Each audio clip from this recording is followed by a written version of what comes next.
Hello, welcome to the channel. मेरा नाम सुमित भूषण है और आपको जैसा पता ही होगा कि इस चैनल पे मैं एजुकेशनल वीडियो अपलोड करता हूँ। उसी सीरीज में अभी क्लास 11th की मैथमेटिक्स की जो है एजुकेशनल वीडियोस डाली जा रही है। तो उसी सीरीज में हम लोग आज जिन टॉपिक्स को कवर करेंगे वो हैं बाइनरी रिलेशन, इनवर्स रिलेशन क्या होता है हम लोग ये भी देखेंगे, रिफ्लेक्सिव रिलेशन क्या होता है, सिमेट्रिक रिलेशन क्या होता है, और एक और भी है ट्रांजिटिव रिलेशन। मैंने यहाँ लिखना भूल गया, ट्रांजिटिव रिलेशन और इक्विवेलेंस रिलेशन। तो मैं यहाँ लिख देता हूँ कि एक और टॉपिक है आज ट्रांजिटिव रिलेशन। तो हम लोग जो है आज इन सारे टॉपिक्स को जो है वो डिस्कस करेंगे, ठीक है। तो डिटेल में हम लोग सभी को पहले डिफाइन करेंगे और उनको समझेंगे और फिर अपनी समझ को और मजबूत बनाएंगे एग्जाम्पल्स के साथ। तो चलिए देखते हैं, आगे बढ़ते हैं हम लोग आज के डिस्कशंस में। तो देखिए यहाँ बाइनरी रिलेशन का मैंने डेफिनेशन लिखा हुआ है कि consider a set A, then every subset of the Cartesian product A into A. I hope कि अब तक आपको कार्टेशियन प्रोडक्ट क्या होता है दो सेट्स का वो अच्छे से समझ में आ गया होगा।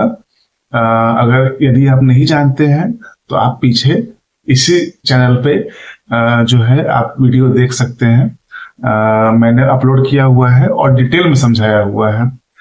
जो प्लेलिस्ट मैं अटैच कर दूंगा यहाँ की इस वीडियो की भी जो डिस्क्रिप्शन बॉक्स है उसमें, तो वहां जाकर के भी आप देख सकते हैं। उस प्लेलिस्ट में सारे वीडियोज में डेली या फिर एक दो दिन के अंतर पे एक एक वीडियो जो है अपलोड करता हूं।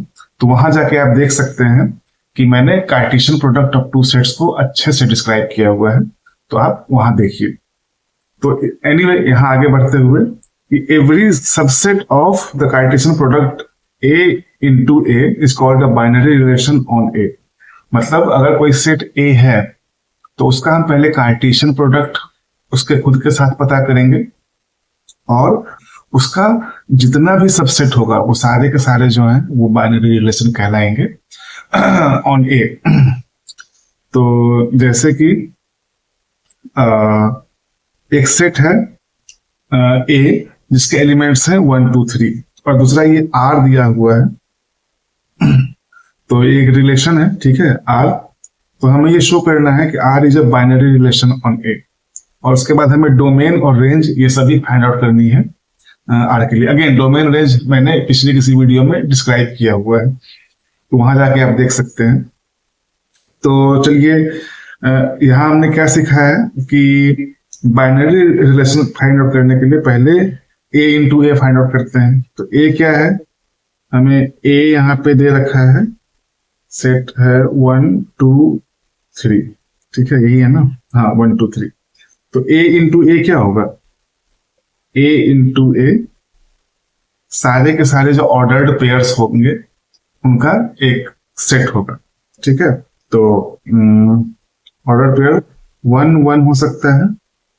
A इंटू ए क्या होगा, सॉरी मैं फिर से यहाँ लिखता हूँ डिटेल में, 1 2 3 इंटू, ठीक से नहीं लिखा है, जस्ट अ सेकंड, यहाँ होगा, हाँ, therefore A इंटू ए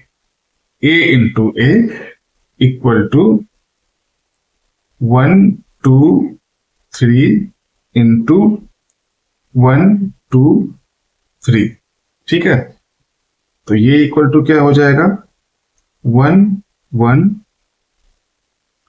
1 2 1 3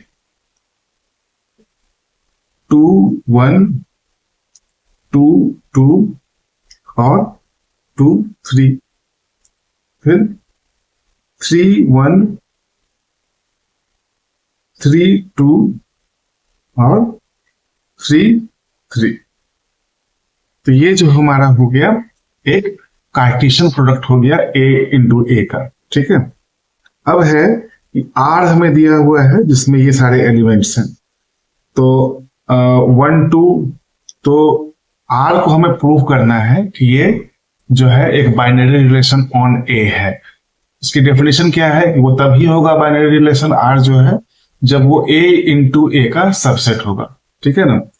तो इसके एलिमेंट आर के एलिमेंट्स क्या क्या है? 1 2 2 2। तो हम लोग एक एक करके देखते हैं कि क्या 1 2 जो है वो ए इंटू ए का एलिमेंट है, तो यहाँ 1 2 है तो ये टिक हो गया, ठीक है ना, यहाँ ये टिक हो गया। 2 2 जो है क्या वो एलिमेंट है यहाँ पे? हाँ 2 2 भी है, ठीक है, तो ये भी टिक हो गया।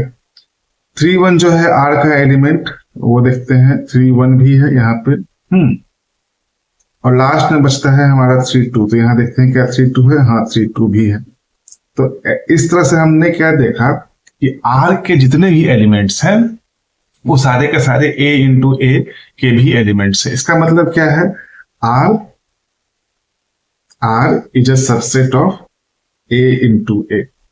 तो ये तो आपको पता ही है कि ये डिफिनेशन जो है वो रिलेशन किसी भी रिलेशन का होता है। अगर ए इंटू ए ना होके ए और बी दो सेट रहे होते तो उसमें भी अगर ये कंडीशन फुलफिल हो रही होती कि R is a subset of A into B, तो वो जो है आर जो है वो रिलेशन होता फ्रॉम ए टू बी।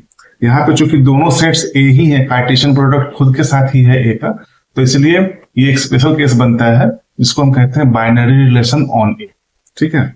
यहाँ ये प्रूव हो गया। अब देखिए पूछा गया है कि डोमेन ऑफ आर। तो डोमेन ऑफ आर आपको पता होगा, हमने पीछे वाले वीडियो में देखा था कि it will be the set of all the first components of all the elements of R।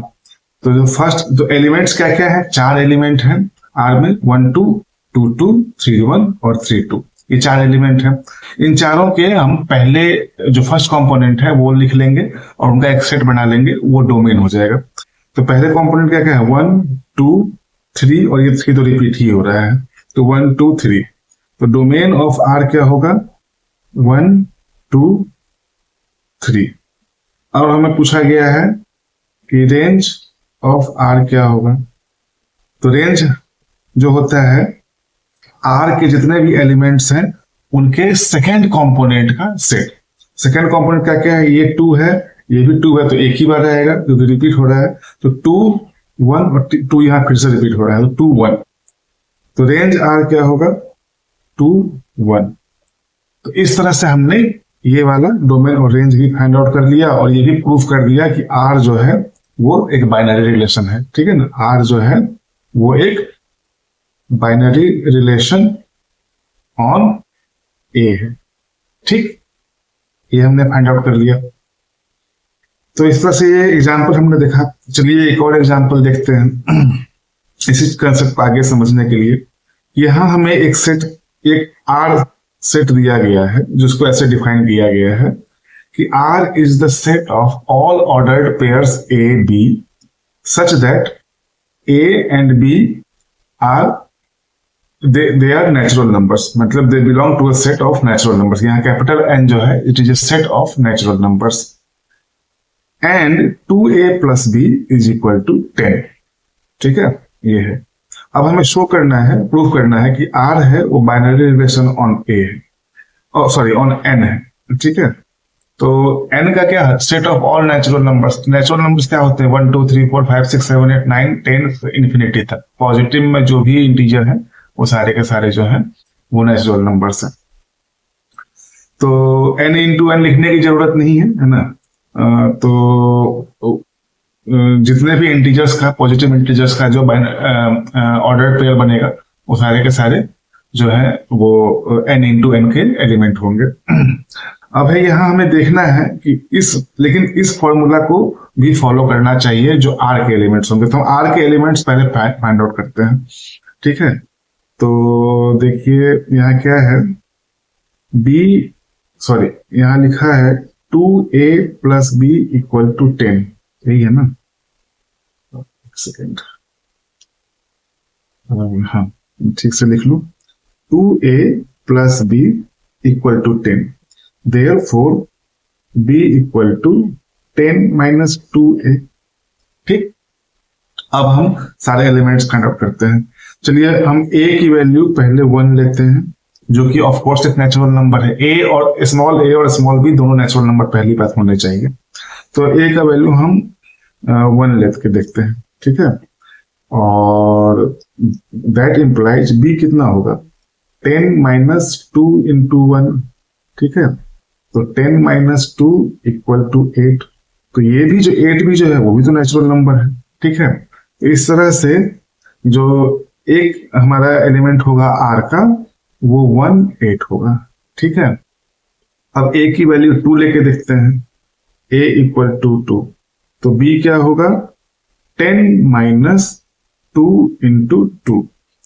तो 10 माइनस 4 इक्वल टू 6, और ये भी जो है सॉरी नेचुरल नंबर है, ठीक है। तो दूसरा एलिमेंट हमें क्या मिल जाएगा, 2 6, ये भी आर का एक एलिमेंट है। तीसरा लेके चलते हैं, a इक्वल टू 3। तो b क्या हो जाएगा, b equal to 10 minus 2 into 3। तो 10 माइनस 6 इक्वल टू 4, ये भी एक नेचुरल नंबर है। तो तीसरा हमें मिल गया 3 4। अब a को 4 मानते हैं, let a equal to 4, that implies b equal to 10 minus 2 into 4। तो ये क्या हो जाएगा, 10 माइनस 8 इक्वल टू 2, ये भी एक नेचुरल नंबर है। तो हमें चौथा भी एलिमेंट मिल गया 4 2। अब a इक्वल टू 5 लेके चलते हैं, तो b क्या हो जाएगा, 10 माइनस 2 इंटू 5, ठीक है। 10 माइनस 2 इंटू 5, तो 10 minus 10 equal to 0, which is not a natural number, ठीक है। तो ये कोई एलिमेंट नहीं होगा, मतलब 5 0 लिखेंगे तो ये एलिमेंट नहीं है हमारे यहाँ जो सेट आर दिया हुआ है। अब इसके ऊपर आप कहीं भी जाएंगे, ए को 6 लेंगे तो बी क्या हो जाएगा, -2। तो -2 नेचुरल नंबर नहीं है। तो ए और बी आपको ध्यान रखना है, दोनों नेचुरल नंबर होने चाहिए, तभी वो आर का पार्ट होगा। तो इस तरह से हम आर लिख लेते हैं। हमें क्या क्या मिला है, कौन कौन से एलिमेंट्स मिले हैं, देखिए ये 1 8 है, 2 6 है, 3 4 है। मैं बारी बारी से लिख लेता हूं, 1 8 2 6 3 4 और शायद 4 2 था, देखें जरा, हाँ ये 4 2, इतने जो है ये है। अब देखिए ये जितने भी एलिमेंट्स हैं, 1 8 हो या 2 6 हो या 3 4 हो या 4 2 हो, इसमें जो पहले कंपोनेंट और दूसरे कंपोनेंट यानी कि ए और बी दोनों के दोनों जो है नेचुरल नंबर्स हैं। तो इसका मतलब आर जो है it is a binary relation on an है, ये प्रूव हो गया, ठीक है। अब है कि मान लीजिए हमें डोमेन फाइंड आउट करना होता, दिया है क्या क्वेश्चन में, देखो जरा, हाँ ये भी दिया ही हुआ है, डोमेन रेंज और कोडोमेन सारे लिखने हैं हमें। तो डोमेन याद कीजिए कि domain will be the set of all the first components of all the elements of R. तो डोमेन क्या होगा, डोमेन ऑफ आर, पहले फर्स्ट कंपोनेंट क्या क्या है, 1 2 3 4। तो ये हो जाएगा 1 2 3 4। रेंज क्या होगा, the set of all the second components of R, ठीक है। रेंज आर, सेकेंड कंपोनेंट्स क्या क्या है, 8 6 4 2, 8 6 4 2। तो इस तरह से हमने रेंज फाइंड आउट कर लिया। आप याद, और अभी में पूछा है कोडोमेन। कोडोमेन आप याद कीजिए, कोडोमेन हुआ करता था जब रिलेशन को जब हमने डिफाइन किया था ए इंटू बी, ए और बी के सेट के टर्म में, कि A Cartesian product A into B का जो सबसेट होगा, कि जितने सबसेट होंगे वो सारे के सारे जो है वो रिलेशन होंगे, सारे के सारे नहीं होंगे, मतलब उसमें से कोई पर्टिकुलर जो होगा वो रिलेशन होगा, और सारे के सारे भी हो सकते हैं। तो मतलब relation will be a subset of the Cartesian product A into B, ठीक है। तो उसमें से जो बी होता था वो रिलेशन का कोडोमेन होता था। तो यहाँ बी क्या है, सेट बी क्या है, वो खुद एन है, तो कोडोमेन जो होगा वो अगेन एन ही हो जाएगा, ठीक है। तो इस तरह से इस एग्जांपल में हमने आर को भी प्रूव कर दिया कि ये बाइनरी रिलेशन है, डोमेन फाइंड आउट कर लिया, रेंज फाइंड आउट कर लिया और कोडोमेन भी फाइंड आउट कर लिया। तो आई होप कि इन एग्जांपल से अभी तक जो कंसेप्ट पढ़ाया गया है वो समझ में आया होगा। अब देखिए अगला है वेरी इंपॉर्टेंट, इनवर्स रिलेशन। अब इनवर्स रिलेशन थोड़ा ध्यान से समझिए, क्या है कि if R is a binary relation on A, तो अभी तक तो हमने आर को समझा जो बाइनरी रिलेशन है, तो इनवर्स ऑफ आर जो होगा वो भी एक बाइनरी रिलेशन ही होगा। तो इनवर्स ऑफ आर भी उस क्राइटेरिया को फुलफिल करेगा कि उसके जो एलिमेंट्स होंगे वो ए इंटू ए का के सबसेट होंगे। ठीक है, तो ठीक है, इसको डिफाइन कैसे करते हैं, ये आर इनवर्स ऐसे करके हम लोग इसको डिनोट करते हैं इनवर्स रिलेशन को। So it will be a set of all the ordered pairs BA such that AB, the ordered pair AB belongs to R। मतलब कोई रिलेशन यदि ऐसा हो कि बाइनरी रिलेशन की 5 4 ये उसका एक एलिमेंट है, तो यदि तो R इनवर्स का जो एलिमेंट होगा वो 4 5 होगा। ठीक है, ये होगा। तो इसी से हम लोग यहाँ अभी हम लोग एग्जाम्पल भी करेंगे, इसका आगे देखेंगे तो हमें और डिटेल में समझ में आएगा। तो यहाँ एक अच्छा ऑब्जर्वेशन है ये कि if AB belongs to R, that implies BA belongs to R inverse and vice versa। ये जो सिंबल होता है वो वाइस वर्सा का होता है, दोनों तरफ इम्प्लाइज का रिलेशन आता है कि if BA belongs to the inverse relation, it is an inverse relation, then AB belongs to R। ठीक, और ये भी आप लोग इसको वेरीफाई भी कर सकते हैं इन रिलेशंस को कि domain of R is the range of R inverse and the range of R is the domain of R inverse। चलिए हम एग्जांपल से देखते हैं। In the above example find R inverse। यहां मैं पहले R लिख लेता हूं। R क्या था, 18263442। ठीक है, R क्या था 18263442 ये R था। अब है कि R इनवर्स हमें फाइंड आउट करना है। R इनवर्स का क्या डेफिनेशन था, देखिए R इनवर्स का डेफिनेशन था it will be a set of all the ordered pairs BA such that AB belongs to R। ठीक है, तो R से बिलोंग करने वाले एलिमेंट्स क्या क्या है, 1 8। तो R इनवर्स से बिलोंग करने वाला क्या क्या हो जाएगा, 8 1। इस 2 6 का इनवर्स क्या हो जाएगा, 6 2 4 3 और 2 4। ये R इनवर्स हो जाएगा। ठीक है, और हमें ये कहा, चलिए हमें अगर डोमेन फाइंड आउट करते हैं तो डोमेन ऑफ R इनवर्स ये क्या हो जाएगा, 8 6 4 2। ऊपर वाले में देखिए क्या ये इक्वल हो रहा है रेंज ऑफ R के। देखिए यहां हमने कहीं लिखा था रेंज ऑफ R क्या फाइंड आउट किया था, ये 8642। देखिए है यहाँ ये अभी जो हम लोग ऊपर ऑब्जर्वेशन में लिखा, क्या ये प्रूव हो रहा है, वेरीफाई हो रहा है। ये देखिए कि domain of R inverse will be the range of equal to range of R। Domain of R inverse will be equal to range R। Similarly इसका अगर हम रेंज फाइंड आउट करते हैं R इनवर्स का, तो क्या हो जाएगा, 1 2 3 4। ऊपर देखिए 1 2 3 4 जो था ये डोमेन R के बराबर था, तो यहां हम लिख सकते हैं is equal to domain R. तो ऊपर जो हमारा ऑब्जर्वेशन था ये वाला कि domain R is equal to range of R inverse, ये भी वेरीफाई हो गया।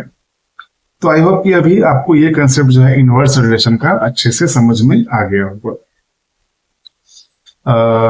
ओके, तो अभी आगे के टॉपिक में बढ़ते हैं।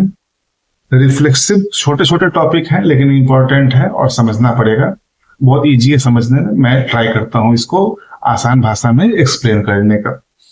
देखिए रिलेशन, यहाँ हम लोग पढ़ेंगे रिफ्लेक्सिव रिलेशन क्या होता है, सिमेट्रिक क्या होता है और ट्रांजिटिव रिलेशन क्या होता है। A relation is called reflexive if AA, मतलब रिलेशन क्या था अभी हम लोग वो वाला बाइनरी रिलेशन की बात कर रहे हैं मान लीजिए। तो AA जैसे कि एक सेट है A जिसके कुछ एलिमेंट्स होंगे, मान लीजिए 1 2 3 होगा, है ना। तो जो रिलेशन है वो ऐसे डिफाइन किया गया है कि उसके एलिमेंट्स 1 1 भी होंगे, 2 2 भी होंगे और 3 3 भी होंगे।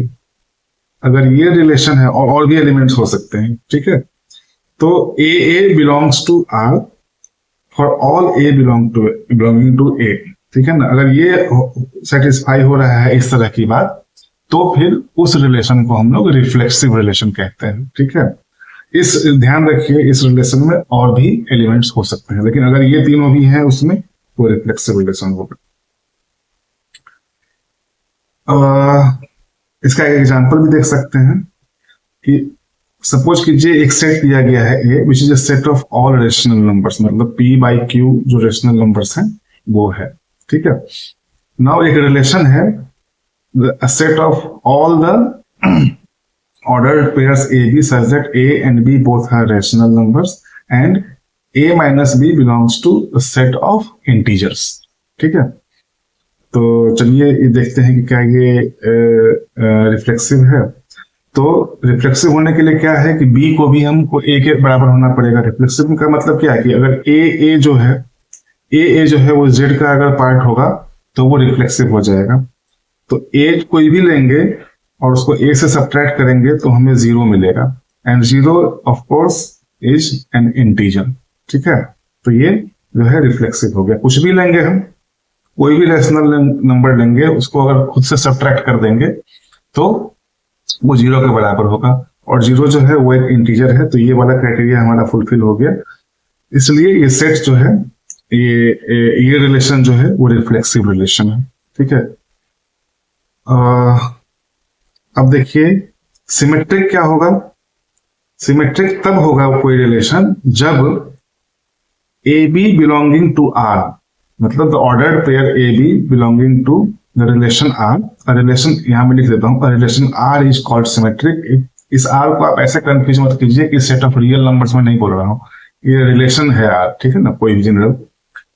तो if the ordered pair AB belonging to the relation R implies BA also belongs to R। अभी हमने ऊपर देखा था वो वाला इनवर्स वाला, कुछ ऐसा ही लग रहा है, ठीक है। तो खैर जो भी है, for all AB belonging to A। अच्छा, जितने भी A के एलिमेंट्स हैं, जितने भी ए के एलिमेंट्स हैं उनका जब हम ऑर्डर्ड पेयर बनाएंगे, ठीक है, उससे जो हमारा सेट बनेगा, और तो हाँ उससे हमारा एक सेट बनेगा। और हम एक ऐसा रिलेशन अगर बनाए उसमें जैसे फॉर एग्जांपल मैं एग्जांपल के साथ लेता हूं तब ज्यादा अच्छे से समझ में आएगा। मान लीजिए एक सेट है 1 2 3, तो क्या क्या ऑर्डर पेयर बन सकता है? 1 2, ठीक से लिखूं, देखिए यहाँ ध्यान से, 1 2 1 3 2 3, ठीक है। ये हो सकता है, और भी हो सकते हैं, एक्चुअली मैं ठीक से नहीं लिख रहा हूं। 1 1 1 2 1 3, फिर 2 1 2 2 2 3, फिर 3 1, 3 2 और 3 3, इतने सारे ऑर्डर पेयर्स बन सकते हैं। अब एक रिलेशन कोई ऐसा हो जिसमें ये सारे एलिमेंट हो, जैसे कि 1 2 भी हो, 2 1 भी हो, ठीक है, इस तरह का जितने भी ए बी हैं इस तरह के, वो उनका अगर ए बी जो है वो रिलेशन का एक एलिमेंट है, तो बी ए भी यदि है तो हमारा जो है रिलेशन वो सिमेट्रिक कहलाएगा। इसका और एक एग्जांपल देखते हैं। मान लीजिए एक सेट है, set S of all straight lines.